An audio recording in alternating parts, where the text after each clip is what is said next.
Well, here we go for this great final. New world number 1, John White, against the ex-world number 1, Peter Nicol. Great matchup. Yeah, it's just pretty interesting start. Peter with a little bit of a lucky shot to get things going. That could be a sign of things to come. Could be his day, but it's certainly early here. Well, John White, the tall Scotsman in the all black, Peter Nicol in the white headband. Great clash of styles here, Jonathan. John White will be trying to put so much pressure on the ball, using his power. Absolutely, he's really going to try to take Peter off the tee. Peter likes to really dominate the middle of the court, sit in the middle. And Johnny, with his power, can really sort of thwart that. And beautiful, deceptive shot by White. Well, at the start of matches, normally the guys are hitting the ball to the back, getting in a bit of rhythm, but first 2 points of this final, the guys, 2 winning shots. That's it. That's Johnny's style. I don't know if you could call Peter's shot a winning shot, but it certainly won the point.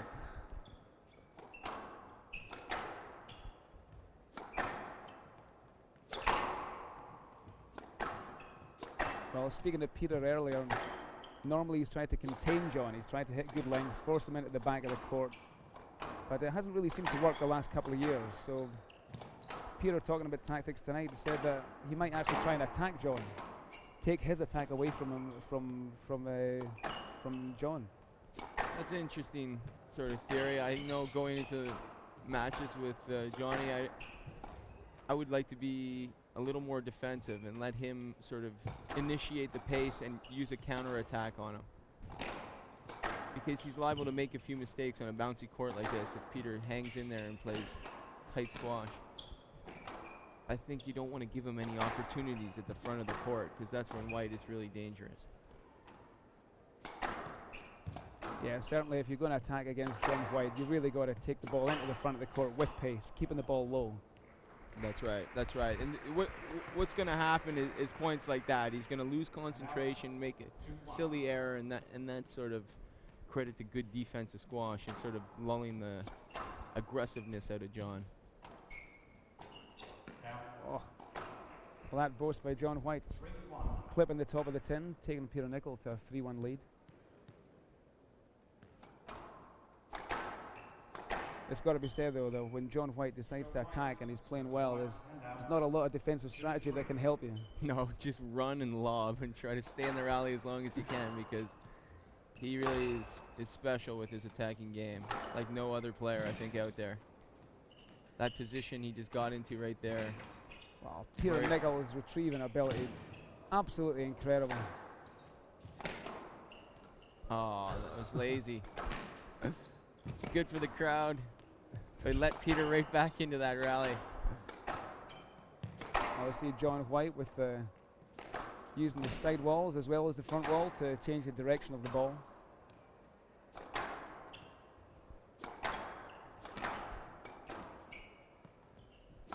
This is a great rally for John early to really get Peter moving and try to take away his speed right from the get-go. Great shot. Well, as you said, you can't afford to give John White any loose balls. That's for sure. Cracked in that forehand kill. Beautiful shot.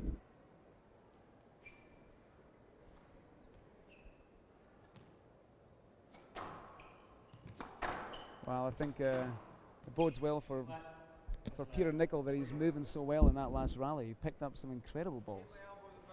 He did, but he doesn't want to be on the wrong end of too many of those rallies, because you can't keep doing that all match without getting too tired. That's a good length. Great width and length from Peter Nicol. Jonathan, tell us about this glass court. The ball really seems to stick to the side wall. That's probably the most beneficial thing you can do on the court, is really stick it to that side wall. It's difficult to pick it clean off the side wall and play a good defensive shot. It usually goes into the middle if you get it back at all.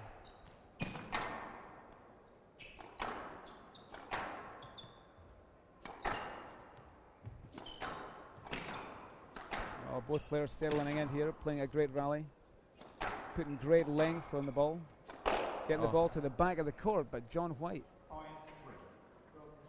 Okay. Well, we'll let him We'll off for forgive that him one. there.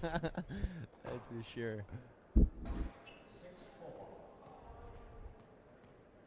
Well, as the score stands at 6-4 to Peter Nicol in the first game, I'm very lucky to be joined by a young squash player. Dylan, you're 8 years old, and I hear you're the best in the country for your age. Yes.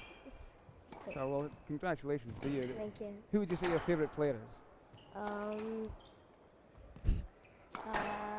like Peter Nicol, Jonathon Power. I like a lot of players because this is only my second pro tournament watching, so Wow. I only know a couple. Well, it must be great to watch these guys in full flow. So, do you have a favourite for tonight? I think I want Peter Nicol to win tonight. So, would you say that your game is more like Peter Nicol or like John White? So, you like power play or positional play? I think it's more like Peter Nicol because I like to play more up front than right. Okay. back. Well, he's not a bad player to copy. He was the most successful player of his generation. Yeah. So. Well, Dylan, we're going to get back to the game. Good luck with your squash, and thanks very much for talking with us. Thank you.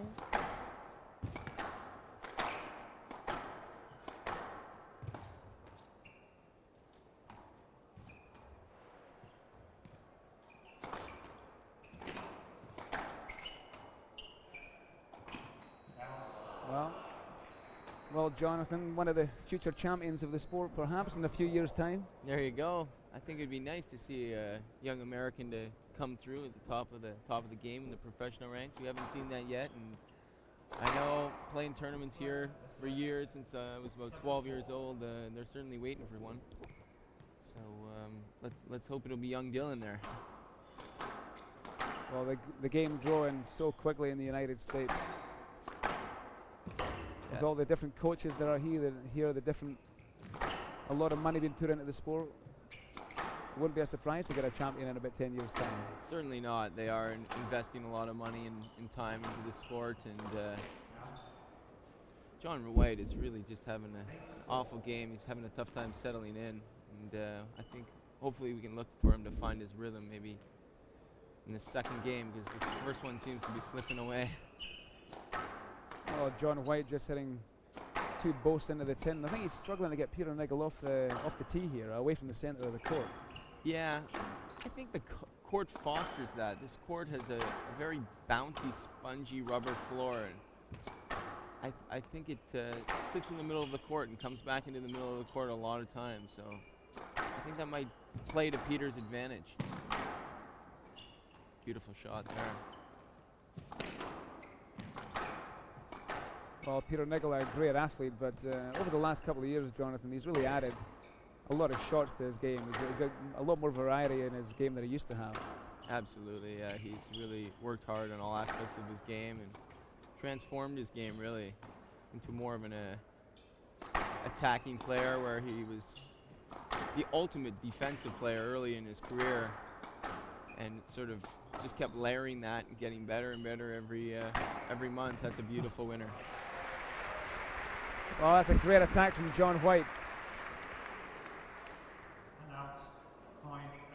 Takes him back to 5-8. I would say the two shots either side, the two kills either side, are probably John White's favourite shots. Absolutely, that straight hard kill. He just winds up with that big swing, and you get back on your heels, and before you know it, it's bounced twice in front of you. Just lays it down so nicely. Here it comes again. No. So this is a crucial time for John White. 8-5, 5-8. Really can't afford to lose any more points at this juncture. No, you really don't want to slip behind 4 or 5 points, because it's a long way back and physically very taxing to come back from that kind of deficit. Well, we see John White there just playing the ball when he probably could have stopped for a stroke. Do you think that's a tactic, or is he just trying to get into his rhythm? Or? Yeah, I thought he passed up an attacking opportunity there too, which is unlike him, but maybe that's in direct relation to a few earlier mistakes in this game. Oh, great straight play from both players here. Yeah. So far, it's been a pretty clean game. These two players, John White being so tall and tough to get around, and Peter being so dominant in the middle of the court, they seem to be finding their way around each other nicely. Well, see how that plays out. Yeah. Well, I think, irrespective of the physics of things, these guys have got great respect for one another. Oh yeah, these two are both latter stages of their career, competing against each other for a good 10 years, so they know each other inside out. There is a mutual respect there. So people talk about the new group of players that are coming through, like Kareem Darwish and James Willstrope, Gregory Gauthier, but in the semi-final, it was yourself, Peter Nicol, John White, and joined by Lee Beachell. It was really the old school that was in the semi-finals. That's right. That's right. We're still hanging in there, but you know, the young guys are going to come through and they're going to get some wins, but they're not going to push the old guys out of the tour too quickly. I think they're going to have to fight their way through them for a year or two, yeah. and then before they get settled in there at the top of the rankings. Oh, they got to earn it, eh? They'll get there. There's no question about it. But they do have to put in their time. Squash, it just doesn't come overnight. You're just not going to take over players like Peter Nicol and John White just overnight. Or yourself, for that matter. Yeah. Well, let's not talk about myself. I'm shame spiraling right now, so.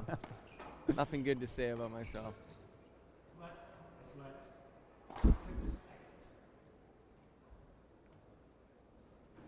Well, the last few months, Peter Nicol doesn't seem to have been in the best of form.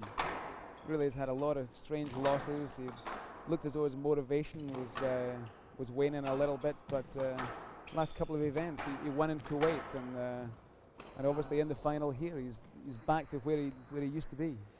You know, the key with Peter has always been his movement, like a lot of players. But if he's moving well, it's going to be very difficult for any of these players to outplay him and outmaneuver him long enough to win an entire match. But I think he went through a patch where he's struggling a little bit with his body, getting tired, playing a lot of tournaments, and he lost maybe a little bit of mobility. And that's why he had a few losses. And also mentally so taxing. Oh, that was a brutal call there by the referee. Well, I think that's the first decision the referee's had to make, and I think we all agree it's probably the wrong one. Certainly from this vantage point it was the wrong one, and I don't think Peter's too happy about it, but it's nothing new to this sport, that's for sure. It's a very ambiguous sort of position these referees are in. Well, John White was trailing by 4 points, 8-4 down, back to 7-8, and helped along by that decision. Yeah, and that was a big point. Well, John White really hitting great length now, throwing Peter to the front of the court. Well, good get.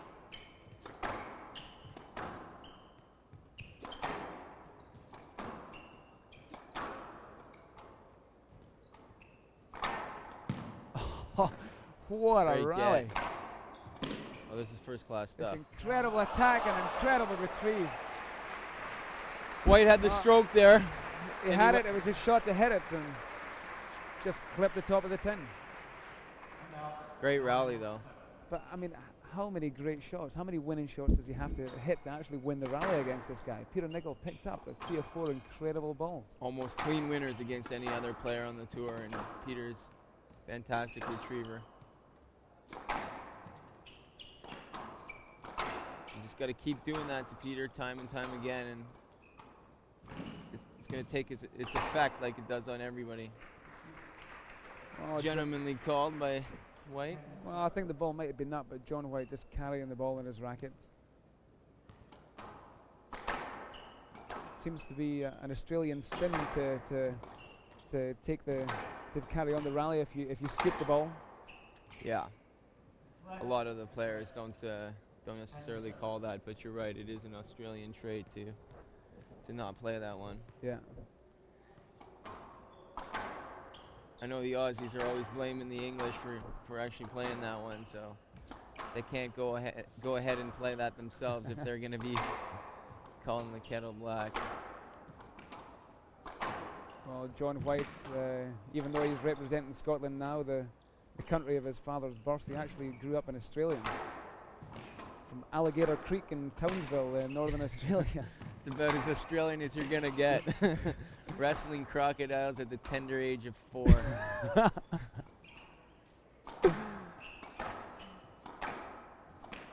Well, I'd say he's probably one of the more international stars from Townsville. Yeah. Yeah, he definitely... Well, great rally. Both players using the width of this court to put so much pressure on. Yeah. Really taxing their opponent. Great width.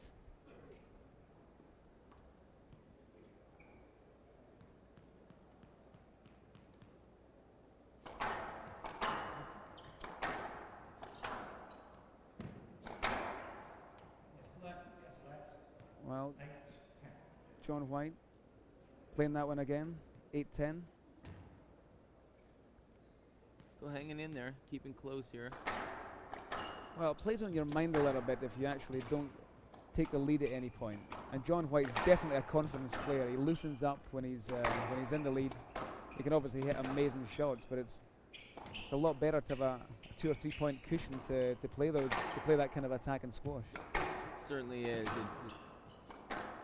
It's going to make him play a more defensive style, like you said. And doesn't suit him. That's how he has to play if he wants to get back into this first game. Well, Peter Nicol just walking around this court, dropping the ball, lobbing the ball, reading the game so well. Doesn't look under any pressure at all, John. No, he's really moving smoothly to all these balls. And the thing about Peter is you play a great shot and he replies it with such a great shot. Get out of trouble. Well, it's a sign of a great squash player and a great mover to have the ability to do that. Absolutely. It's the right call there. Just a little bit too big of a swing by White, and it came out on him to the middle of the court. Well, that hands the lead, well, a 3 point lead back to Peter Nicol.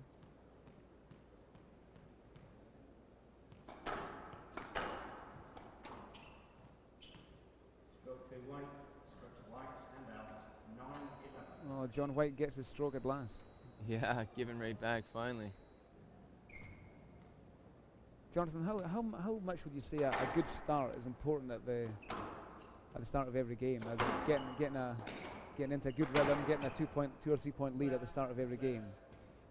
Yeah, it just lends, like you said, to like a confident style of play. If you get the early start, then you can feel your short game a lot quicker. You can feel your attacking shots a lot quicker in the game. It's going to take a lot more effect on your opponent later on in the game because he's going to have done that much more running because your control has been good from the get-go.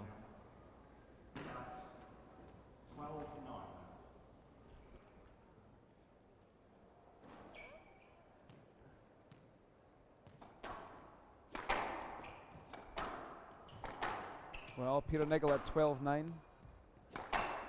Taking control of this match, taking control of this final against John White of Scotland. And from talking to one world champion, Jonathan Power, to another ex-world champion, the most successful player of our generation, if not probably any generation, actually. We're very lucky to talk to Sarah Fitzgerald. Sarah, welcome. Thanks, Martin. It's nice to be here. And that was a very nice thing to say. Actually, there's Heather Mackay that's actually had the most amazing record in the women's game. And it's just nice to be a part of that group. But there's a few women that actually had fantastic records. There's Heather and Michelle Martin and Susan Devoy. So it's nice to be a part of that. Well, squash seems to produce these great champions. It's not a sport that has a different winner of a world championship every single year. Yeah, I think I think what every player goes through is obviously a learning process, and then once you've won it once, you tend to have this determination that you want to do it again, and I think you have a desire to be that champion again, and everyone manages to hold on. That's certainly been the frame in the women's game. The men has changed around a little bit in the last few years, but when the women have won it once, they have tend to stick there for a couple of years. So as well as being a very physical game, squash is obviously a huge. Obviously, there's a huge mental factor as well. Absolutely. It is a huge mental factor, and I think that is the thing that creates the champions is once you've won it once, you tend to do it again and again, and it's just strength of mind. And I guess it's the inner belief you get. If you are winning championships, you tend to believe, and that ends up putting a bit of a controlling factor over your opponent because they know they have to work so hard to beat you on, to get that win up over you. So looking at tonight's match, Peter Nicol against John White, the ex-number 1 versus the new number 1. Mm-hmm. How do you see this match going? Well, I'm actually swaying towards Johnny a little bit tonight. I just think he'll be up for it. Obviously, he's probably got a few things to prove. And, yeah, I do actually... Well, actually, as you said, it's game ball here. Well... It is game ball. But well, I actually think Johnny will still come through and win. But I have known to be wrong, that is for sure. Well, Peter Nicol standing at 14-10 game ball in this first game. No, he's and got a it. beautiful deceptive boast from Peter Nicol. Takes the first game, 15-10.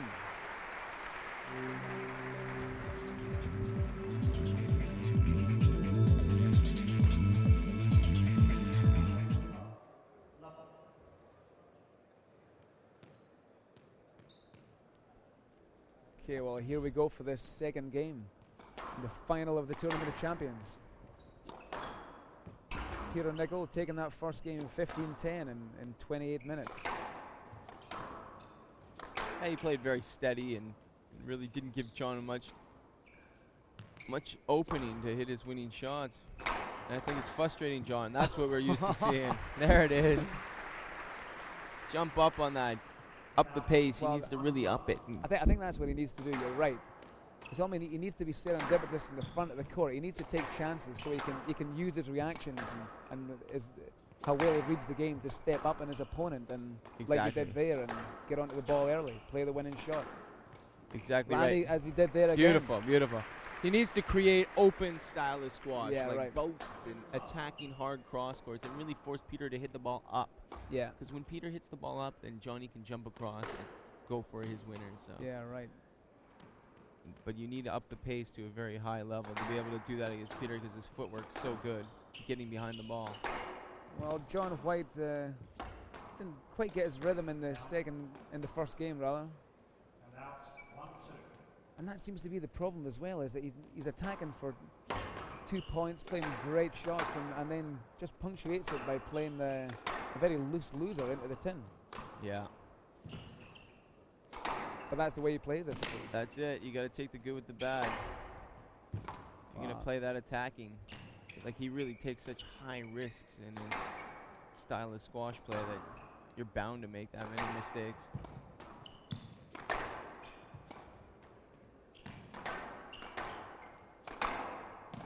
Peter Brave boasting Johnny up to the front. I don't like to send Johnny up to the front of the court because he's so powerful and deceptive. Well, John White's starting to use the angles to put a lot of pressure on Peter. Yeah, and that's what like we said, he needs to do. Open up the court, really twist turn Peter.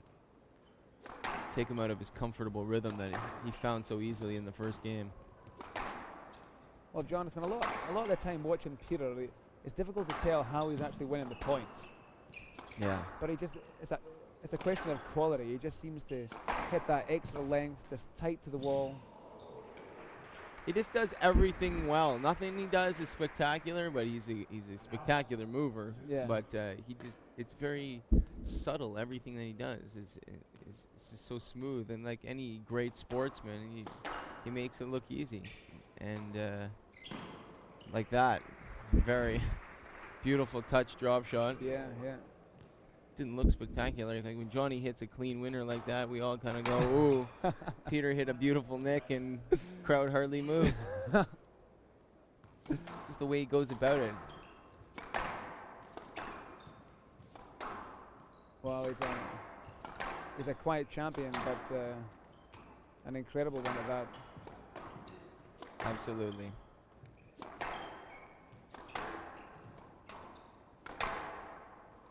Jonathan, there was a time when you started your rivalry that You really had the ascendancy over Peter. You beat him about 6 times in a row. Yeah, I'd gone through 2 patches in my career where I beat him about 6 times in a row, and each time I got the upper hand and really figured him out, he reinvented himself and became, I don't know if he studied tapes or just went back to the drawing board and really redeveloped his game, and that's to his credit, and came back and reversed it on me the following year. So we've been going back and forth for a lot of years now. Beautiful shot by John White. Well, it's probably a testament to his rivalry with you that he actually developed his attacking game. You realize he probably had to. Yeah, we've all had to. We've all had to change our game. I've also had to sort of be a little bit more patient with my game in order to sort of stay with him. So I mean, we've pushed each other along over the last decade of sort of fighting for the top spot in the world, and I think we've really improved. I know in our squash games, and I think all the other players around us have had to go with it, and they've really improved. Well, it was an incredible rivalry, and hope it continues for another couple of years at least. Let's hope so. Yeah. Oh, John White. Taking the ball out of the air there. Actually, it didn't. That shot from Peter Nicol didn't even seem to be particularly high. He just flattened the ball cross court into the net. Such a high risk shot. He did it with such ease. Oh, John White holding the ball for as long as possible, using the strength in his forearm to change direction.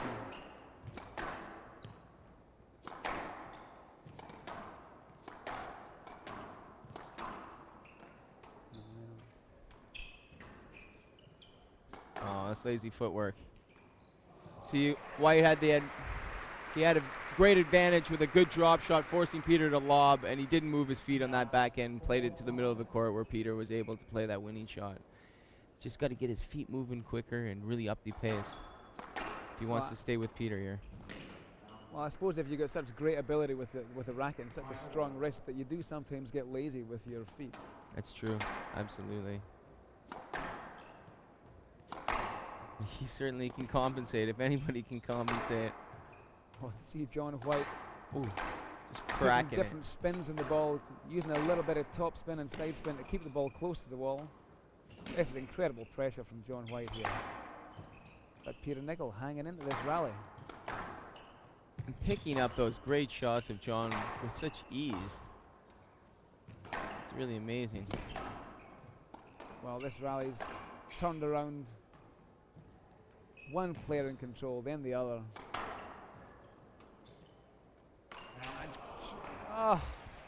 John White, just great opportunity. He'd played a great rally, then just stuck it in the tin. Yeah. Gives Peter the lead in this second game, 6-5. These are when the players have played great rallies at the start of a game. These are very important points. You always just want to get a 2-point cushion on your opponent, especially John White. As we've said, he's a confidence player. Yeah, especially when you're down 1-love, you really want to assert yourself in the second game. You certainly don't want to go down 2-love in this final here. I know it sounds like stating the obvious, but it's a long way back with a player like Peter from 2-love. Yeah. Well, that's the difference between Peter Nicol and John White, is that when Peter gets a lead, he consolidates by not so much attacking you, but actually by saying, containing. You're really going to have to work hard to get any more points off me. Exactly. He makes you earn every point out there. Well, a lot of these situations, John White's hitting loose balls. Peter probably could shape up and try and get a stroke out of it, but very fair player. He's content to keep moving him. I don't know if he's looking to be overly fair right now. I think he just wants to keep Johnny moving and keep the pressure on. It's a tactic. It's a tactic. I know if it gets to 13-all, Peter will be pulling out the stroke. Yeah. But at this stage of the game, he wants to keep him moving, just like he did there. This rally again has everything. John White using corkscrew lobs, top spins, drop shots. Peter Nicol hanging in this rally. It's a bit of a feed to.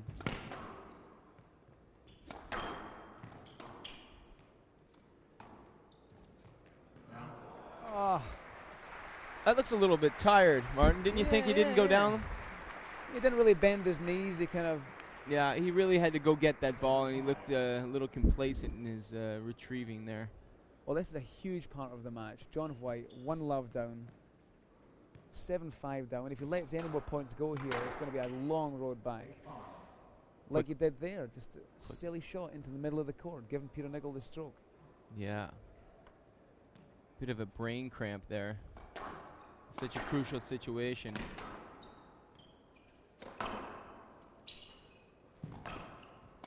Well, again, we see Peter Nicol playing that shot. Could have stopped, asked for the stroke. Yeah. Sometimes, I don't know, you don't want to test these referees. Sometimes it's better to just play the ball.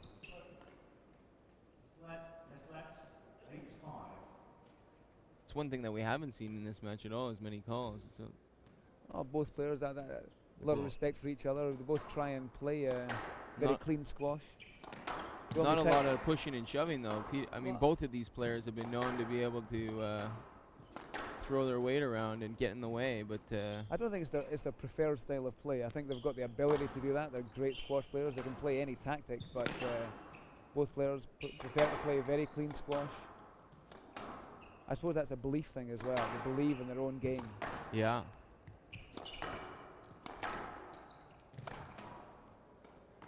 Great shot.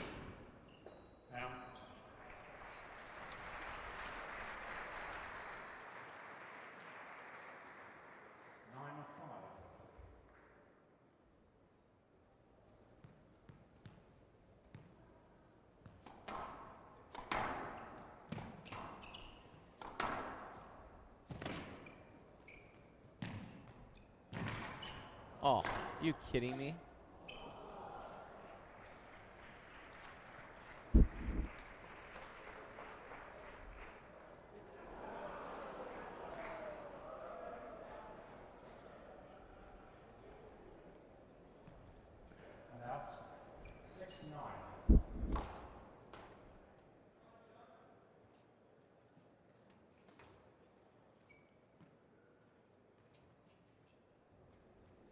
Peter Nicol with some great retrieves in that last rally, just tried to play a backball both. Hitting it far into Vanderbilt Hall, hitting the ball far into Vanderbilt Hall, almost hitting one of the chandeliers. I think the manager at Grand Central Terminal would be too pleased about that. No, it's got to be some kind of a fire hazard. Everything seems to be a fire hazard in this place, so. Let's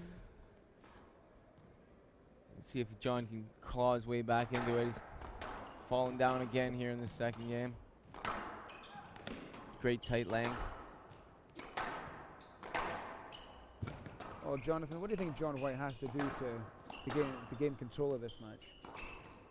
He's really got to up the tempo in his feet. His footwork is just not as quick around the tee or quick to the front. He's got to use all his energy to try to up the pace. I know it's going to take a lot out of him physically, but that's the only way he's going to be able to sort of get on the offense here against Peter. Like stuff like that's just not going to do, letting Peter back into the rally. Well, Peter Nicol's movement is absolutely incredible today. Yeah. To be fair to him, he hasn't really played a match all week, which is Well, which it is makes a nice. big difference in the It final of an event, especially the final of a 32 draw. Both these guys having to play 4 matches against the top professionals in the world to get to this stage. Well,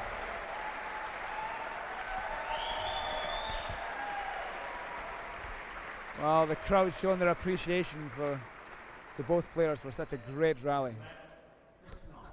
And it ends in a let.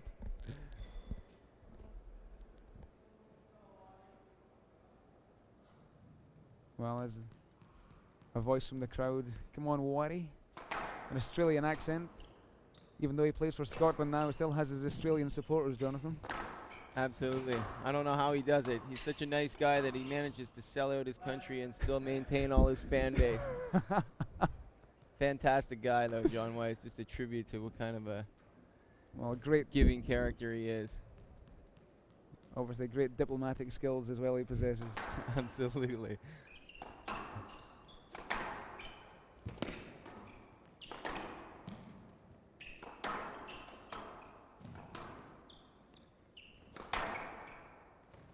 Well, I think that's something that has come out of John White's climb up the rankings, finally getting to world #1.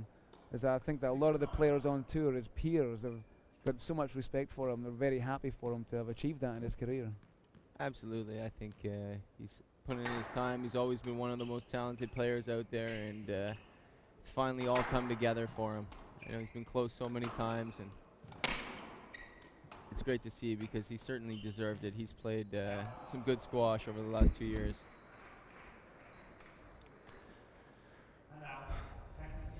Well, John White in a winning position there, rolled his wrist over, try and hit a very deft forehand cross-court drop shot, but just clipping the top of the tin. I think that's been a very good corner for Peter in this match so far. He's really been winning a lot of points in that front right corner. John is just not getting down to the ball. Well, Peter going for it again. Well, one of Peter's favorite areas where he does construct a lot of his points.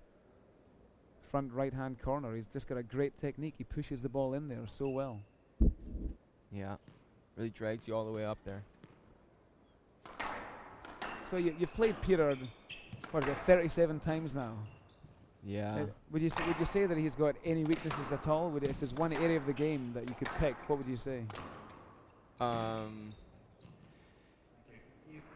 His weakness would definitely, I mean, it's such a minimum weakness. It's deep on the backhand is where you want to get him to. He doesn't really turn his shoulder and drive the ball from deep on the backhand. But his feet are so quick that he can get his feet behind it and get the ball to the back. But if you can really get him reaching like that, he hits the ball up. And then you can really start attacking him and moving around.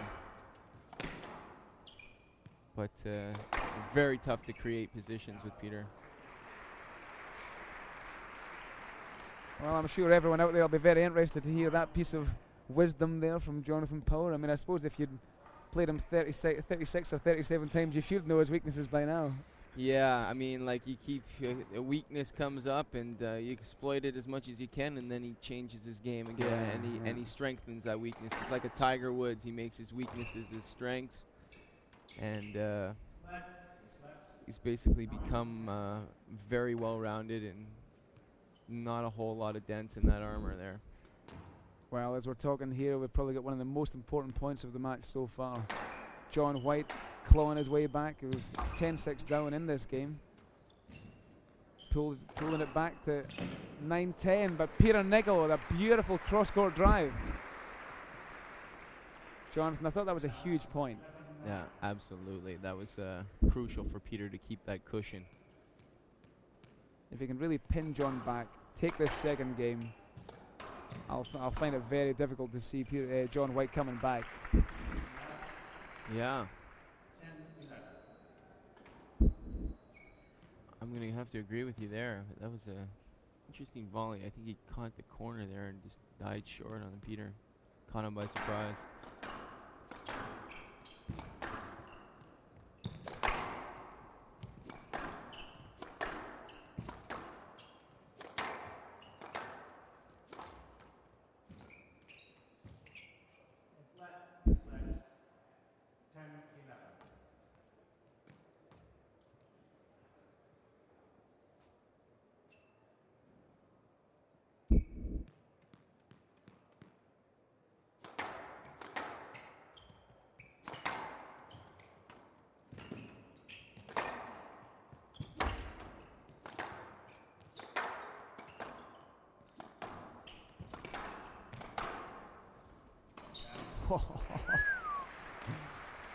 There it is. Oh, huge Ties point. it up. I think the crowd likes to see that. Could have a game on her hands now. Well, John White has been searching for the lead in this match, and At least when it matters, not right at the start of the game, but to get a lead to go into at the end of a game is a huge boon for him. There it is. Forehand kill, almost from the back of the court, almost from behind them, Jonathan. Yeah, that was a very awkward position. It caught Peter by surprise, and it was absolutely perfect. Again, oh, I wanted to see him crack it again.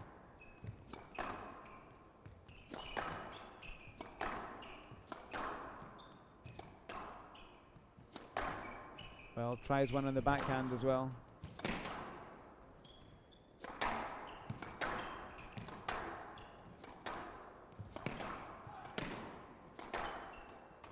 Oh, Peter Nicol stepping up the court.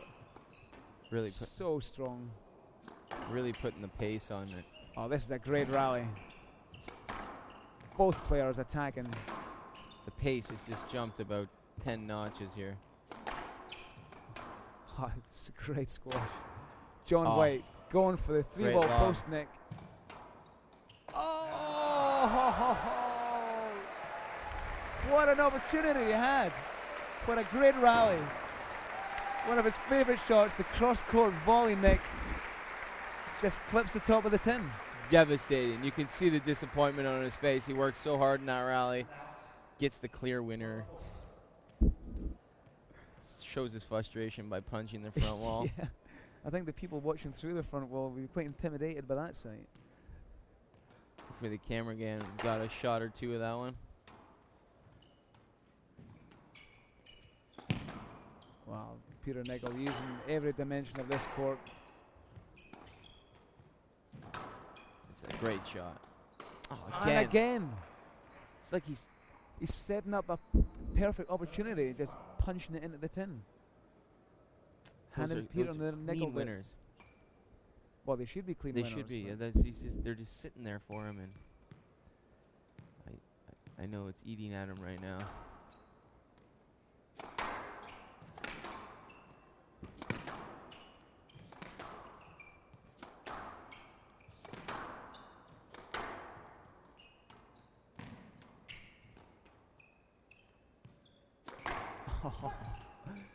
Well, Peter Nicol. Is that the Monica Seles grunt from Peter there? What happened? Monica Seles or Jimmy Connors. Jimmy Connors, that maybe.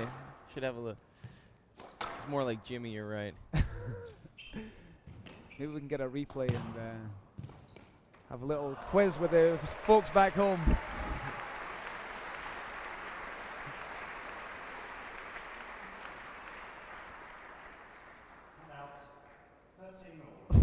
The big man, the big Scotsman, John White, pulls it back to 13-all. Well, I wouldn't exactly say that was an unforced error, Jonathan. There was, Peter Nicol was really fully stretching stretched for that ball. Yeah, I agree with you. He's fully stretched. Oh, and again, every single time he plays a great rally, he takes his chance and punches it into the tin. So like a brain freeze there. It's like he had too big of a gulp of a Slurpee or something. Just don't know. 13-all, you just don't make mistakes like that. Well, I think it's also a testament to the fact that Peter Nicol is keeping this ball low. He's not giving John any height from which to hit down on the ball. Which he likes to do. Good point.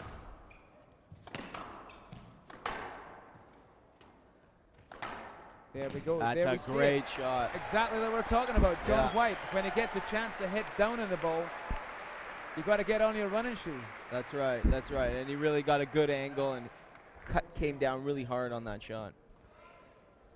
Well, the crowd are loving this. Johnny taunting Peter to call set one. Probably feeling the fatigue of this tough second game.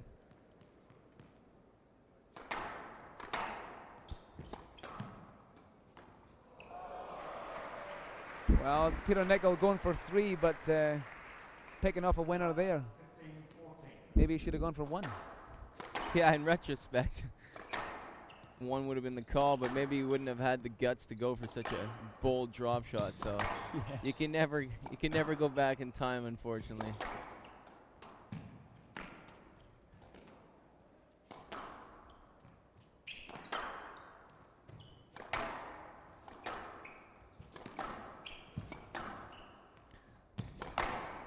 pressure is high Great here. pressure of John White. Great Reaching reach. across the court. Oh, yeah. And again, hitting down on the ball. Oh, What that's a gorgeous. Great couple of shots from John White. Using the width of the court to such great effect. Throwing the ball across the court, making Peter stretch from one side to the other. Great rally. Great. He does that so well when he's playing well, John, is what he does is he does 2 or 3 shot combinations. He really hits one attacking shot, forces the weak reply, and then keeps the pressure on with another attacking shot. Just anticipating the reply of his opponent. Well, it's a lot to do with how well he reads the game, Jonathan. Yeah, absolutely. He's got a great sense. Do you think that sense is kind of intuitive, or do you think you learn that as you go along? Well, it's definitely intuitive to some extent because some players have it more than others. And it's certainly also learned by many hours of practice that we all put in. Oh. John White again! John White playing a great rally, but for the 4th time in 7 or 8 points, he creates opportunity and sticks it into the tin. It's really, I'm dumbfounded. This is such a crucial point so many times in this game. He's made the easy shot into the tin.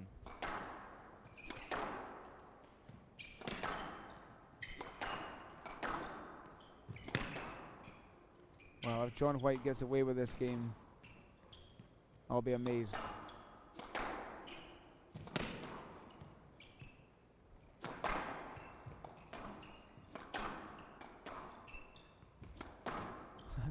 Peter Nicol is looking so casual. Especially for a situation like this where it's so intense, the pressure's so high. Game ball to go up 2-love in this final here.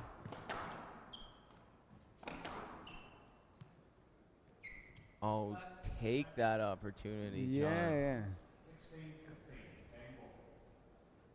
John White at an open court. At the open court, and he knew the referee wasn't going to give him a stroke. You really got to take that opportunity.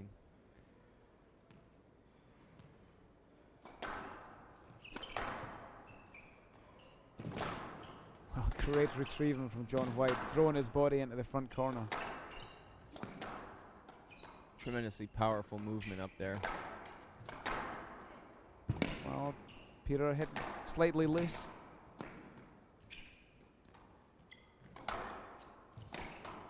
That's where he wants to get him, in that Yeah. back right corner.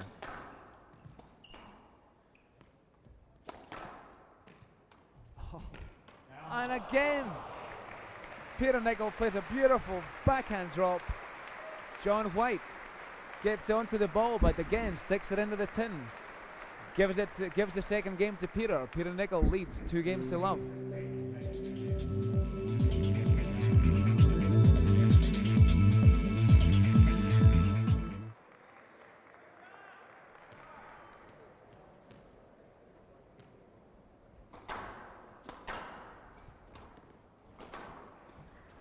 Well, good start there from Peter. A good start will finish John White here early in this 3rd game. Because mentally he's coming back all the way. Well, as we heard earlier, Peter Nicol has only lost twice in the whole of his career from 2-love up. But if anyone can do it, John White can. John Power, what do you think of his chances here? I'm going to go out on a limb and say it's not going to happen, Martin. I'd like to see it happen. I really believe that he'd be the one person that could make it happen, but Peter's playing real steady, and John's going to be very disappointed losing that close second game.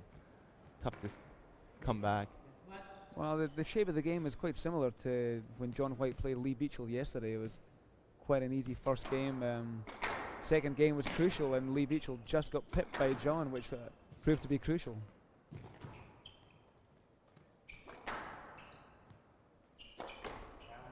Well, again, John White hitting the ball into the tin. Giving Peter a huge start in this 3rd game. 4-love up. We're very lucky to be joined by ex-world number 2 and semi-finalist in the USSRA Teaching Pro Championships, Brett Martin. Welcome. Thanks, Martin. Johnny's in for a tough time now. He's dug a bit of a hole for himself, and he's going to have to really work Peter to get out of it, I think. He's been playing well, but I think he's just let a few crucial balls hit the tin where he should have, if they went up, that second game could have gone the other way. Well, he's clawing his way back up to 2-4. John White, the style of his game, it seemed kind of similar to the way that you played back at the zenith of your career. Did he say that you had an influence there? Well, we used to practice together twice a week for years, and my game actually started falling apart when he left to go overseas. So I lost my #1 training partner, and we probably traded a few of these hard rallies in our time, but well, it's not a bad education for a young player to have to play you as a training partner. well. So Brett, you're based in the States right now. You're coaching. Yeah, I'm in a place called Southport in Connecticut, which is not far from New York, and there's a lot of kids playing here. There's a lot of good programs over here, and hopefully we'll start producing a few decent kids soon. So how does the coaching life compare with the life on the PSA Tour? Well, it was good to get back out on the glass court again the last couple of days. That's one thing I missed, the tough matches and building up for the competition. But there's certain other things that sort of you don't miss so much, the travelling and being away from home all the time, living out of a suitcase. It drains you after a while. Well, Brett, how John White just clawing his way back, gave Peter Nicol a 7-2 start, back to 3-7. Yeah, it's not a good sign for him, really. No, he's. You don't want to give Peter too much incentive to run harder, because he will. Well, Brett Martin, thanks very much, and good luck with your coaching career. Okay, thank you very much.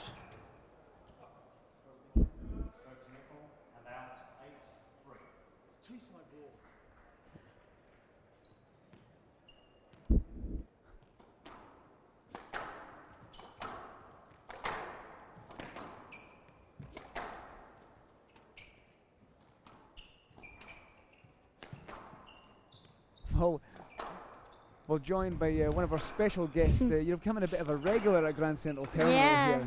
Olivia Blatchford, welcome to the commentary box. Thank you. I think in a couple of years you're going to be joining me here. Is that right? Definitely see you there. So how do you see the match going tonight? Peter Nicol, obviously a great start. Yeah. Well, John is hitting a lot of tins and errors, and Peter's just running for the ball everywhere, and he's getting a lot of points by John's errors. So I think it might go to Peter today.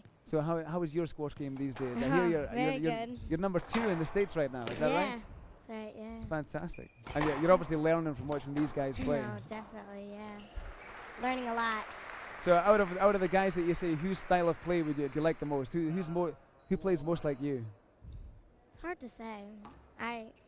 Because I'm working on my game right now. My strokes are changing, so I'm in the middle. I think all the players kind of resemble me in a way. It's a transitional time for you. Yeah, a lot. Well, Olivia, good luck with your squash. Thank you.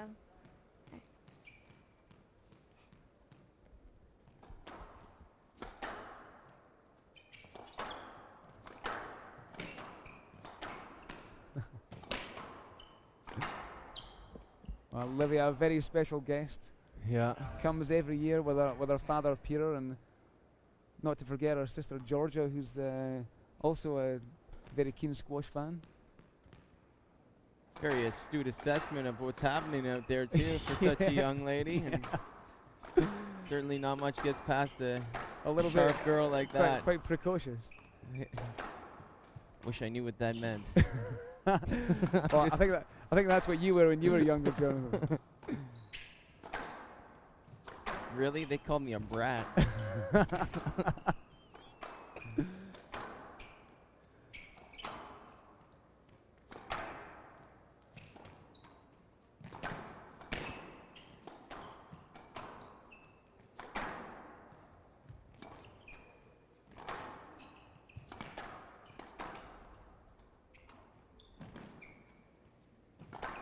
Well, John White rallying his way back into this match.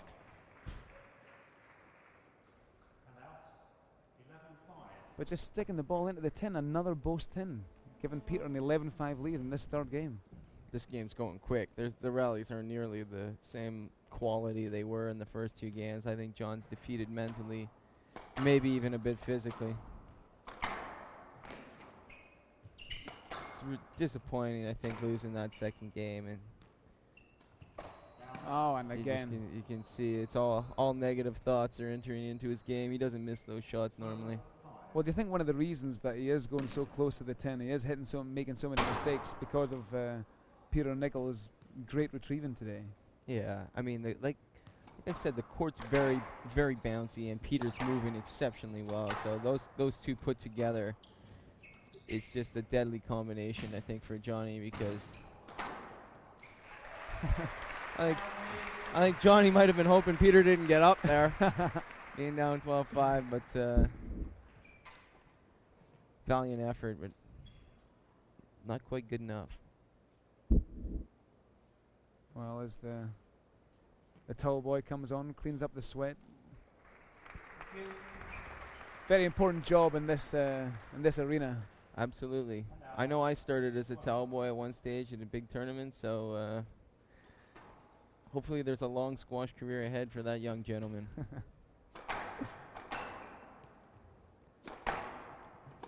Well, John White, 6'11". I thought he was more like 6'2". Well, you're right. What's John White's movement? It just seems a little bit ragged. Just not getting into position as well as he should do. But great forehand drop shot. But Peter Nicol smiling at John White after that attempted retrieve. He doesn't look too worried about this. No, he shouldn't be. Oh. Well, a couple never more say points. Never. I think if he gets to 10, Peter might start to tense up here. Well, there is that kind of reverse pressure when you had a big lead and. That's right. The guy starts to creep back. I mean, you start to feel the choke. We've seen it in so many other matches and so many other sports. You give that guy a sniff of a comeback, and well, you start feeling as though you have to do something special to win the point. The best thing you can do in that situation is just to ride play it out. Yeah. Play the game that got you to that stage already. But John White playing a great rally, taking the ball so early. Hitting the ball tight to the wall. Hanging on. Well, this is interesting. John White clawing his way back. 9-12. He's back in this game.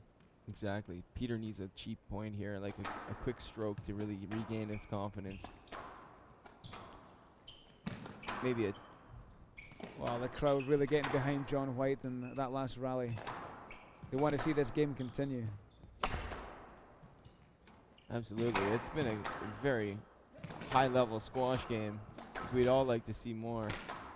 It's whether Johnny has... Oh, he gets the bounce! Come on! Well, you just said that Peter Nicol needed a lucky shot, but the luck goes to John White. Absolutely.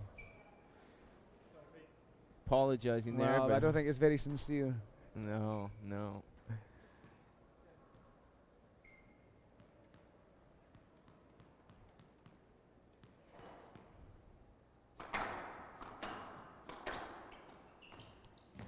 Peter opening up the court with a cross-court nick. Oh. Peter's tactics just going out the window there, and John making him pay. Great to see. Well, like you said, Peter Nicol was looking for the cheap point. That's right. Went for the cross-court nick. Didn't get it. Lost the point. John White, huge comeback. Another loose shot from Peter Nicol. Was it 12-6? Where's Well, he coming from in this game? It was at least 12-7. I think he's got at least 5 points. Actually, we just had a statistic. John White has won the last 6 points. That's a huge run, especially against Peter Nicol.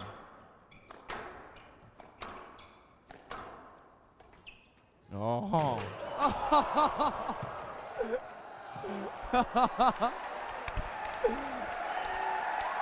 Well, the crowd on their feet. John White is not going to let this match go.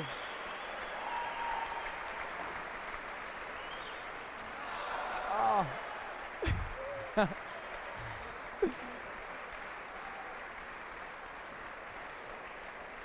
Oh, Jonathon Power.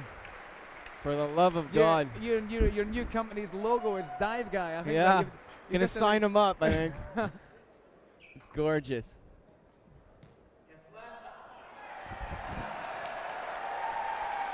Well, the crowd cheering at the referee's decision. Fans reacting to that instant replay up on the big screen there. Fantastic dive. I think he started from the tee. I think he started from the other side of the court. He flew a good 10 feet. I think that must be some kind of record. That is. That's got to be.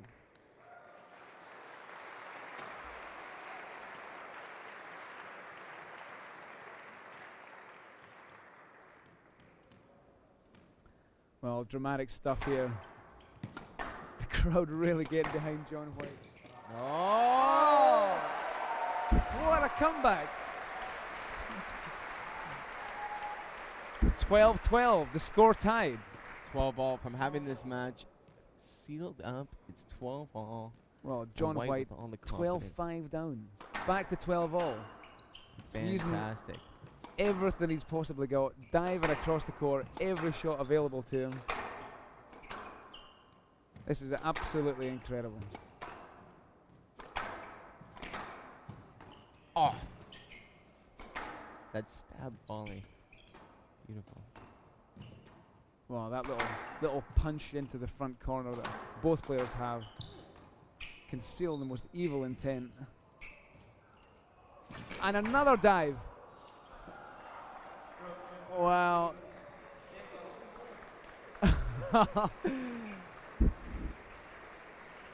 John White, the Nicolas Cage of the tour, the Nicolas Cage lookalike of the PSA tour, just scowling at the referee. Yeah, a few choice words, I think, for the referee. Well, I think he thought that he retrieved that and it went tight to the wall. And even though he was in the way, he still wanted Peter Nicol to have a go at it. But I think it was wishful thinking, really. It is. It was. Well, he didn't clear that ball in time, and I think he's just frustrated by the outcome of that point when he worked so hard.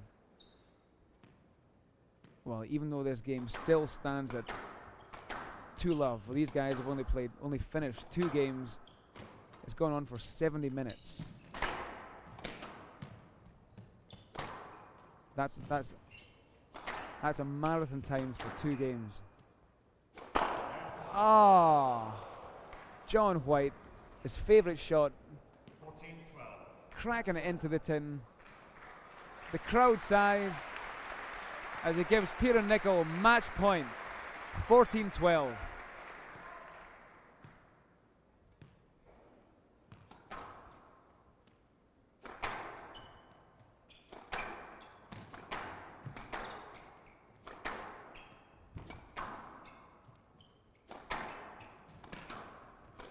I know Peter in match ball is going to get on his running shoes and pick up everything he can. And Well, Peter Nicol hitting the ball with a bit more penetration, taking the ball earlier, trying to catch his opponent unawares.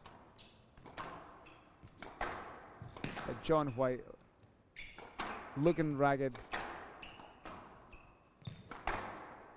Still hitting great shots. you know what? If Johnny could really sneak this game here, I think Peter might be laboring a little bit with this movement. Fantastic drop shot from John White. Oh. Favouring his back, John White, just on the left-hand side. I wonder if that incredible dive he made earlier on in the game is taking its toll now. Just I hope he didn't hurt himself, because that was just spectacular, and you wouldn't want to see a guy pull back from doing something like that. It just entertained everybody immensely. Well, here we go. Peter Nicol's second match point, 14-12.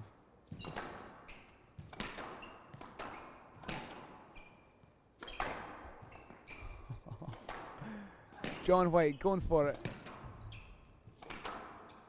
There's no half measures with this guy. Match point down, still attacking. Oh, and he just clips the top of the tin. Going for a forehand cross-court nick. Both players bent double. What a match. Peter Nicol winning his third title at the Tournament of Champions. Beating John White in a fantastic match. 3-0. He is so happy. What a performance.